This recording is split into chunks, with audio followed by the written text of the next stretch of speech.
Is your fantasy city lacking that essential spark? Does it feel more like generic adventure backdrop than a living, breathing place? This happens when the lore of your city is disconnected from the layout of your city. Today, we're going to fix that. We'll transform your urban landscape into narrative powerhouses where architectural choices amplify your story. We're talking about how your world's history, geography, races, and magic shape your city's layout. Welcome to Season 2, Episode 3 of World Building Blueprints.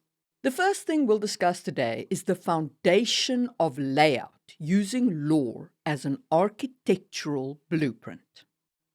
Now, bear in mind, I'm assuming you know how to pick your city's location and map out its history and cores based on episode 1 and 2 of this season. If you need some more details on those two topics, check out the earlier episodes of the podcast. If you're watching this on YouTube, that's linked in a playlist. Otherwise, just use your podcast app. The reason why a city was founded, as we discussed in both town locations and city history, has a very deep impact on its layout. A fortress city grows upward and inward, with narrow switchbacks, walls hugging the contours of a cliff, and so on. A trade city stretches outward, its roads widening toward market and gates. A holy city radiates from its temple the way ripples spread from a dropped stone. A shadow core is often built without planning on the remnants of a previous part of the city. The reasons behind a city or a core of a city coming into existence affects the layout of that area of the city in a way that is the same across cities. But each city is also unique, and that uniqueness grows in part from its environment. A coastal or riverside city moves on water. Canals and harbors become its arteries. A mountain city stacks in tiers, its houses climbing rock like ivy. A desert city hides from the sun with narrow lanes for shade and cisterns beneath courtyards and rooftops that bloom after nightfall. Even altitude changes the city's layout. Low town and high town can mirror class and climate, with the rich enjoying the cooler air while the poor swelter in the heat below. On top of that, you add weather. Monsoon rains need somewhere to go and result in giant storm drains that riddle the city. Snow demands broad avenues for clearing and peaked roofs to prevent the buildup of the weight of snow during midwinter. If a city is swathed in endless fog, your citizens might name every lamppost like a friend. Your city's climate should be visible in its rooftops and in its sewers, even when it's in the wrong season for that particular climactic architectural design. I'll give you an example. In the southern part of the Empire of Lumiaron in my world of Sangwheel Chronicles, they build houses with flat roofs because in their history, war in the south had been common and winters mild. So they build like their ancestors had, with every rooftop as a potential archer's platform, and hence flat. But in the north, which is above the Arctic Circle, where winters are savage and wars are less, they build with peak roofs, so that the snow can slide off and drain when it melts into water. And this is, of course, a visible difference even in summer, and helps towns from the south feel different from towns in the north. Okay, so that's how to use environment and weather to make towns feel different. But let us not forget that fauna and flora that spring from those two attributes also influence the town. Greenery can mark privilege, tree-lined boulevards for nobles, while at most a weed or two grows in the slums. Or your temples could have extensive gardens fed by aqueducts to show their mastery over nature. On the other side of the fence, nature could be a constant invasion force in a jungle city where new growth has to be beaten back every summer or the vines start reclaiming the walls. And what about local city animals? Do you have squirrels, rats, seagulls, some kind of fantasy animal? Helsinki, the capital of Finland, has a whole green belt to allow the red deer to move through the city without ever touching tar or pavement. They even have wild bridges over the highways. There are also foxes, owls, whole heaps of bunnies, and then the more normal squirrels and so on that live in the city. And because Helsinki is a seaside town with a strong rock concert culture, there's seagulls who have been trained to attend rock and roll concerts, not for the music, but to steal your sausage roll. Trust me, I have first-hand experience. But one thing is for sure, you'd never mistake Helsinki for any other city, and not just because the signs are all in both Finnish and Swedish. So that's your first thing to consider. How does your city's environment, weather, and local fauna and flora intersect with its reasons for founding and the cores that you have defined for it? How does the environment make the impact and layout of those cores unique to the city's location? Next, we'll talk about demographics and districts. Once people arrive, the city will divide into districts based on momentum, if nothing else. Fishers will cluster near the docks. Smiths will build houses near their forges. Priests will want temples congregated together. Majors will need workshops close to the ley lines that hum beneath their feet. And each group will bend the architecture around their needs, resulting in even further clustering. And that's how districts form. Accidental at first, then inevitable. Unless, of course, your city was planned, but then you have other influences on it, and that's a different kind of core. Anyway, back to accidental districts. You'll have this growth around the various industries and cores of the city. But this is fantasy. So we also have to layer in our fantasy species or races. Side note, I hate calling them fantasy races. I don't think they're in the same species as humans, so why would they be called races? But everyone uses the term races, so, well, here we are. Anywho, your fantasy races have a profound effect on their city. Let's assume some standard trope races, just so that I don't have to spend time explaining what all of these races are to discuss how they impact architecture. So in a case where you have standard races from fantasy, things like dwarves and elves and so on, your dwarves carve downward, turning hills into honeycombs of forges and halls. Elves build with living plants, bridges of vines, and sleeping platforms shaped out of the branches of trees. Halflings and gnomes prize comfort, hill houses with round doors, courtyards overflowing with herbs. Fairy and winged folk think vertically, terraces, hanging gardens, and doors that open to the sky.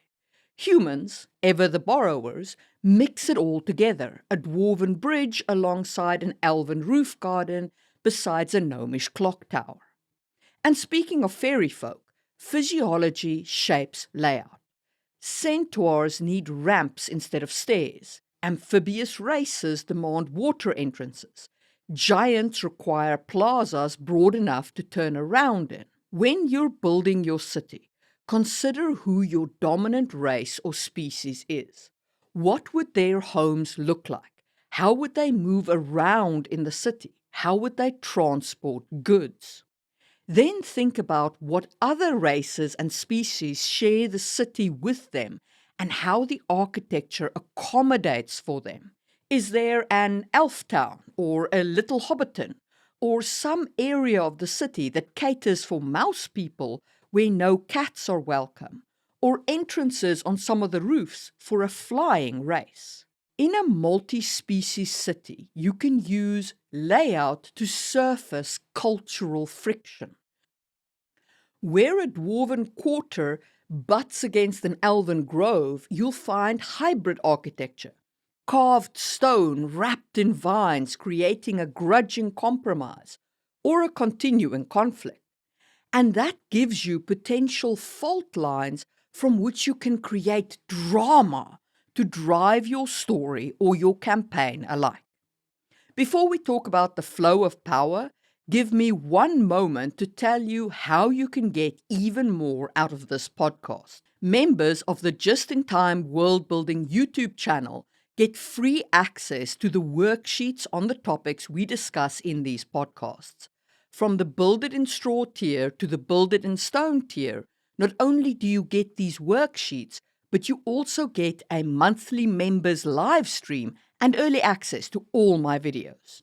But if you don't want to commit to monthly membership, you can also purchase these worksheets on my Ko-fi page. And if you're interested in the first season's worksheets, you can buy the book Worldbuilding Blueprints, Volume 1, links to all that down below. Oh, and someone asked in a fan mail how to sign up to my newsletter, so links to that in the description as well. But honestly, if you hit my website, www.mariemulaney.com, you'll find everything you need to sign up for everything you want. All right, let's talk about governance and infrastructure. A city's layout is also a diagram of control. If you follow the water, both grey and potable, you'll find who rules. Waste flows downhill through the districts no one cares to protect. If a peasant has to walk half an hour to fetch water from the communal pump, well, they should be grateful that the water is clean. But the noble's palace is a completely different story. Even if that's on a hill to command the defense of the city, there will be some way to get water up there, be it aqueducts, a system of pulleys, a pump, or even people employed to carry the water continuously. Even beyond water, you can see layers of power in a city's layout. The wealthiest quarter is almost always the one upwind of the tanneries. The markets sprawl close to the gate where taxes may be collected. Elites cluster together in nice neighborhoods that are in the safest, most convenient parts of the city. They might be on a hill for the sake of defense, or on a riviera for the sake of accessing the waterways. But either way, where they are, everything is easy. But elites don't always stay in the same place, and so you can sometimes see the old power structures of the city peeking through, especially in the shadow cores. Collapsed tunnels from earlier dynasties might now be infested by thieves, or a temple might be riddled with forbidden catacombs with sealed staircases that lead to nowhere. These are all architectural leftovers from political wars long fought and lost or won. When you're building your city, ask yourself where your elites live and why. Where do your poorest citizens live and why? How does your city's infrastructure like sewage, potable water, and transportation work for your richest folk? How about your poorest folk? How about everyone in between? And don't forget about your common spaces here, like markets, parks, town squares, and so on. Who uses them? Where are they located? And what does that say about the current or previous power structures in your city? And speaking of power structures, let's talk about historical scars and triumphs. Cities are parmasets. Have I said that before? I might have, because it's true. Every century scribbles over the last, but the ghost of old writing still shows through in the bones of the city. A wall shattered in a siege becomes the foundation for new homes. A desecrated temple is reborn as a thieves' den, its altar serving as the leader's table for sorting through his gang members' take. This is where you need to lean heavily on the city history we designed in episode 2 and think about how that affects the layout of your city. And while the denizens of your city can obviously build new over old and repurpose what they will, don't forget about nature. Ivy can reclaim ruins, or if it's that kind of a world, magical storms might glass whole neighborhoods into reflective wastelands. These changes create what archaeologists call urban stratigraphy, that is to say, the layers of the city's past. What that represents for you is a way to show your world building in the very layout of your city, where each layer holds a different mood, a different era's moral codes and power structures still imprinted on the streets and buildings that once stood there. Of course, in a fantasy world, those memories can be literal. A city built along a ley line might shift its streets over centuries to follow the drifting energy. A failed summoning might leave a permanent crater park where nothing will grow except translucent glass trees. There can be ghosts tied to the previous locations that existed in the city that still haunt the residents, and so on. The important thing for you is this: the past is never gone. The present just changed the zip code. So, when you're creating your city's layout, take a long, hard look at the history of your city. How do the past cores influence the present ones? Is there a shadow core that is built on what was once a holy district? Has an elite district swallowed up a previous economic core as the merchants grew rich enough to bid for power? When the city was defeated, what infrastructure was destroyed and what was built in its place? Okay, so at this point, you should have a reasonable idea of your city's layout, but it might still be missing its unique spark. So let's bring it all together by talking about the finishing touches. Beyond structure, your city needs sensation. What does the air taste like? Are there cherry trees that bloom in spring, leaving a sweetness in the air? Is there a weed that the people smoke that leaves an acrid taste lingering in every breath? How about sound? What does a visitor hear first when entering the city? Is it the clang of forges, the rustle of prayer flags, or the hum of magical machinery? Use sensory anchors to differentiate your districts. The Dwarven Quarter might smell of metal and mushrooms, the elven terraces of resin and rain. The old market echoes with 100 dialects and the flapping of awnings. Even how the city is lit can tell neighborhoods apart. Ever-burning mage lamps for the rich, smoky tallow for everyone else. I actually did a whole video about how lighting impacts your world building, and you can check that out in the information card on YouTube. Don't forget to put in landmarks in your city that people use to give directions. For example, an old magical fountain that only flows during the eclipse might be called the Dark Sun Fountain, so turn left at Dark Sun Fountain. Or a street whose numbering skips from 6 to 8 because 7 was thought cursed after it was destroyed in a war could be used as a shortcut to reach the noble quarters. Or there could be an alley that doesn't exist according to the official grid because it was supposed to be replaced by a guardhouse, but the money for building that went into the magistrate's pocket, and so that alley is known as Watchman's Alley.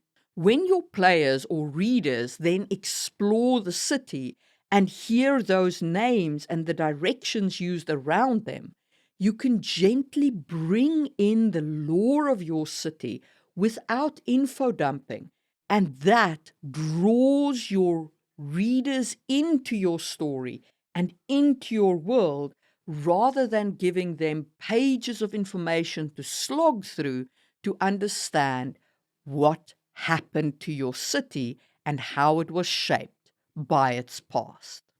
And those are my thoughts on the basic layout of your city. Now, there is quite a lot more to this chapter in the book that will eventually accompany this podcast. Things like how an underwater city might look and how magic might affect layout and so on. But for the purpose of the podcast, I think we've spent enough time on the layout of the city. So in the next episode, we'll move on to the economics. So make sure you're subscribed for that. And a huge thank you to the channel members who make this podcast possible, especially the members of the Build It in Stone level, Epic, Laura Bones 79, A. Wellyard, Necromancer JM, Neil Buckley, Katie Kofi Mug, and Tony Lamanna, as well as the members of the Build It in Wood tier, Fallow RPG, Jeff Hicks, Patricio, Ignacio Roscovan, Moxane, Jack Mew Mew Mew Mew Mew, Jocaine Mayrer, Nicholas Aman, Bare Necessities, Hushio, Michelle Fleck, Glacier Maniac, Carrie, Aya Shimimaru, Tiffany Felix, and Dylan Batera. Without your support, this would not be possible. And I will see you soon for another episode of Worldbuilding Blueprints. Remember, build what you need when you need it.